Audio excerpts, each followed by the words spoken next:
बोलो जयकारा बोल मेरे श्री गुरु महाराज की जय। प्रमुखो श्री श्री 108 श्री सदगुरुदेव महाराज जी श्री चौथी वात्साई जी के श्री मुख से 20 मई 1970 को फरमाए गए वचन अनुसार 4 जून को प्रातः 8 बजे श्री आनंदपुर के सत्संग हॉल में सब संगत को एकत्र कर यह श्री आज्ञा सुनाई गई कि श्री श्री 108 श्री सदगुरुदेव महाराज जी श्री चौथी वात्साई जी की यह श्री आज्ञा हुई कि हमारे रूहानी जानशीन महात्मा दर्शन पूर्ण आनंद जी होंगे। सर्व संगत ने श्री आज्ञा सिरोधार्य कर श्री स्वामी जी श्री पंचम वात्साई जी के श्री चरणों में दंडवत वंदना की। श्री सद्गुरु दाता दयाल जी श्री पंचम वात्साई जी ने ये प्रवचन फरमाए। हमारे लिए जो श्री सद्गुरुदेव महाराज जी ने श्री दरबार की सेवा करने की श्री आज्ञा प्रदान की है, हम उसका पालन करेंगे। वे आप सब गुरुमुखों को भी श्री सद्गुरु दीन दयाल जी की श्री आज्ञा का पालन करना होगा। विधि पूर्वक रूहानी जानशीनी देने का दिन 10 जून 1970 बुधवार निश्चित किया गया। श्री श्री 108 श्री परमहंस सद्गुरुदेव जी श्री स्वामी वे अंत आनंद जी महाराज पूर्ण तत्ववेता न्यायाभिराम मर्यादाओं के नायक करुणा अवतार प्रेम भक्ति के अतुल्य भंडार दिव्यतम छटा धारण किए चतुर स्वरूप में प्रकट हुए। आपने भक्ति के अनुपम रहस्यों का उद्घाटन किया। आप यह फरमाया करते थे कि जब तक घट में श्री सद्गुरुदेव महाराज जी के श्री दर्शन नहीं किए गए तब तक जीव का मन स्थिर अवस्था को प्राप्त नहीं कर सकता। अतः आपने भजन अभ्यास पर अधिक बल दिया और आपके इस नियम ने वास्तविकता भी दर्शाई दी। आप सहनशीलता विनम्रता सत्यप्रियता प्रेम कोमलता साहस संयम क्षमा तथा उदारता के अवतार थे। गुरु भक्ति मग में श्री सद्गुरुदेव महाराज जी के प्रत्येक श्री मौज में जीवन ढालना, प्रत्येक कठिनाइयों को सहन करना, दूसरों के दुख को देखकर शीघ्र ही उसे निवारण करना तथा सदा मधुर वाणी से सबके साथ विनम्र वचन बोलना आपके उदात्त चरित्र के अंग रहे। आपकी जीवन झांकियाँ इनका ही ज्वलंत उदाहरण है। आप इतने धीरे धीरे तथा मधुर में से शयने हुए प्रवचन फरमाते थे कि सुनने वालों का दिल वरवश आपकी ओर खिंचा जाता था। अगाध प्रेम हिलोरे लेता था। आपके आचरण में जीवन का सर्वसाधारण पर अदम्य प्रभाव पड़ा।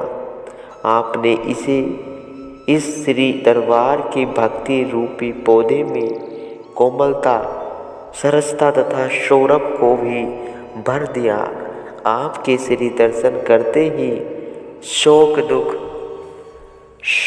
दुख पीड़ा से संतृप्त हृदय शीतलता तथा आनंद का अनुभव करते थे। आपने अल्पकाल में ही गुरु भक्ति का ऐसा मार्ग दर्शाया जो प्रेमी हृदयों पर अमिट छाप बन गया। आपने श्री श्री 108 श्री सद्गुरुदेव महाराज जी श्री तीसरी वात्साई जी के बनाए हुए नियमों का श्री आनंदपुर में परिपक्वता से पालन करवाया। आपने अपने समग्र जीवन में सेवक धर्म निभाने का जो आदर्श दिखाया वह अन्यत्र मिलना संभव नहीं। आप अवतारी गुणों को लेकर इस धराधाम पर अवतरित हुए। सब कुछ जानते हुए भी आपने गुरु भक्ति के आदर्शों को सम्मुख रखा। आप यह यथार्थ प्रवचन फरमाया करते थे कि महापुरुष सच्चाई पसंद होते हैं, अतः हमें भी सच्चाई पसंद है। जो व्यक्ति सत्य व्यवहार और सत्यता का पुजारी है वह हमें अत्यधिक प्रिय है। आप फरमाते थे, निर्मल मन जन सो माही पावा, मोही कपट छल छिद्र न भावा। श्री रामचरितमानस में भी कहा है, इस प्रकार आप स्वयं भी यथार्थ वचन कहते थे। भक्ति के यथार्थ रहस्य का ही आपने प्रतिपादन किया। आपका जैसा ही शुभ नाम श्री स्वामी वे अंत आनंद जी था, वैसे ही आप थे वे अंत। आपके इस प्रवचन ने अंतर्दृष्टि उघाड़ो, वह चर्म दृष्टि छोड़ो। इन जन जन के हृदय में एक अनूठी क्रांति ला दी।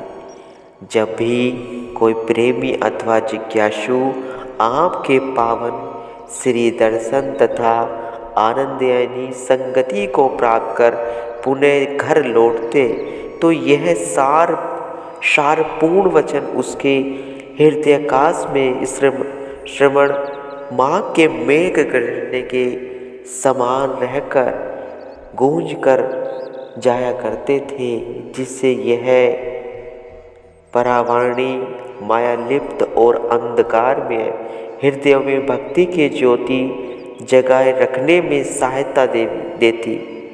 प्रत्येक भक्ति के अभिलाषा जिज्ञासु तथा प्रेमी के सम्मुख आपका सबसे प्रथम प्रश्न यही होता था कि भजन अभ्यास में कितना समय देते हो गुरुमुखो। आपने स्थायी सुख का वास्तविक स्वरूप दर्शा दिया। आपने संसार की झिलमिलाती माया की विधिकाओं को रमण करते हुए शाश्वत आत्मिक आनंद का अमृत रसपान कराने का सुगम मार्ग बताया।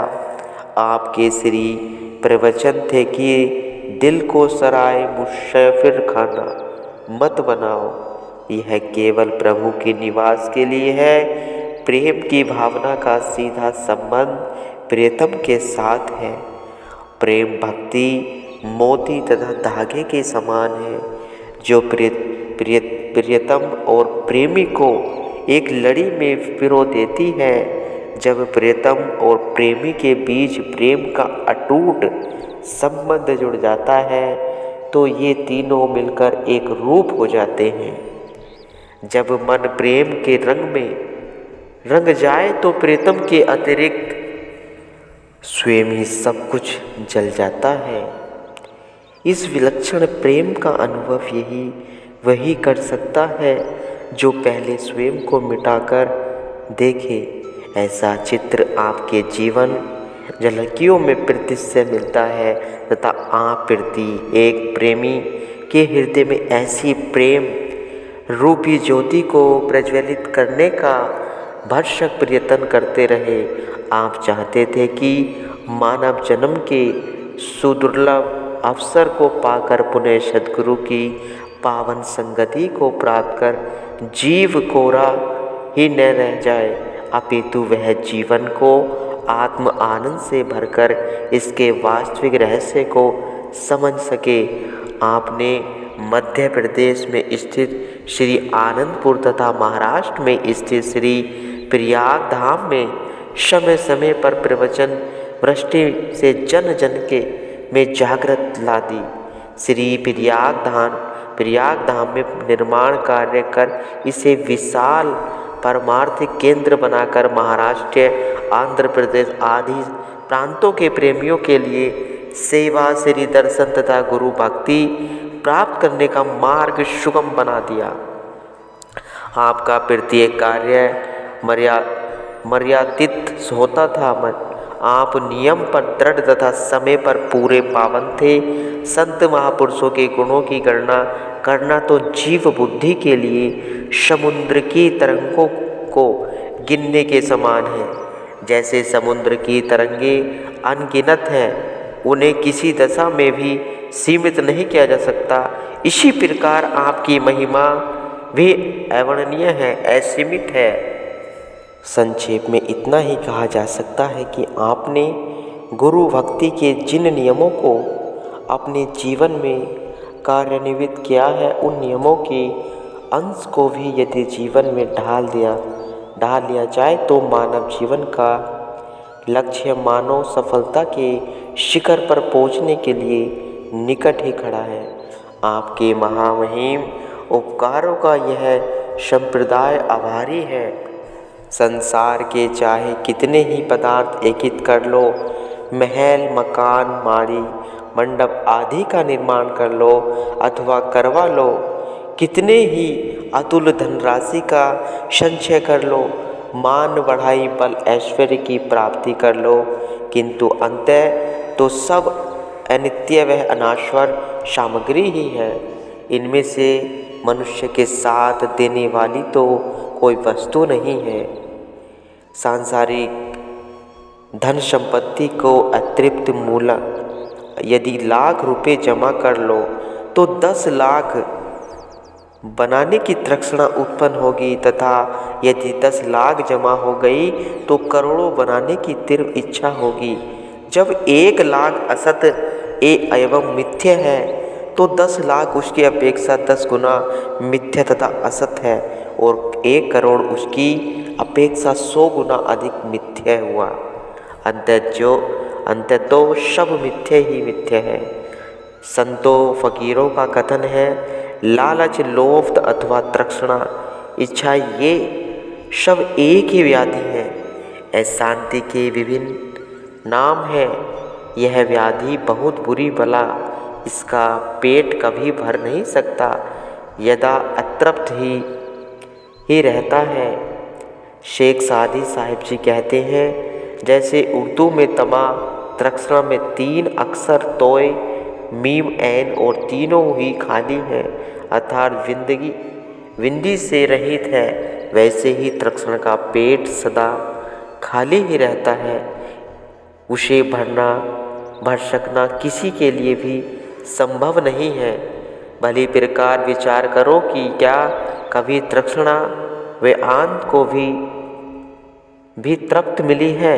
कदापि नहीं। जबकि सिकंदर जैसे वैभवशाली सम्राट की तृष्णा अतृप्त रही, तो फिर जनसाधारण की तृष्णा कहाँ शांत हो सकती है? तेल कभी अग्नि को शांत नहीं कर सकता, अपितु वह तो अग्निशिखा को प्रचंडतर अधिक तेज करने वाला, भड़काने वाला। यदि अग्नि को शांत करना हो तो उस पर मिट्टी अथवा जल डालने से बेकम हो जाएगा। इसी प्रकार वासनाओं अथवा तृष्णा की पूर्ति का यत्न ही तृष्णा की ज्वाला को रहने से उनकी तृप्ति कभी नहीं होती। हाँ, वासनाओं को दबाने से तथा उन्हें बढ़ने व फैलने न देने से अनेक वेग को मंद किया जा सकता है। इसी प्रकार सैने उनके प्रचंड वेग को मंदतर बनाते रहने से ही उन्हें बिल्कुल नष्ट किया जा सकता है। इसमें संदेह नहीं है कि प्रत्येक मानव प्राणी सुख शांति का अभिलाषी है। तृष्णा की ज्वाला से ही दुखी और सुख शांति की प्राप्ति के लिए प्रयत्नशील भी रहता है। इसके साथ वह यह भी जानता है कि आनंद तथा शांति भीतर है, परंतु कर्म इस प्रकार के करता है जो सुख शांति को प्राप्त करने में बाधक है, अर्थात इच्छाओं की बढ़ोतरी में लगा हुआ है। गुरुमुखों।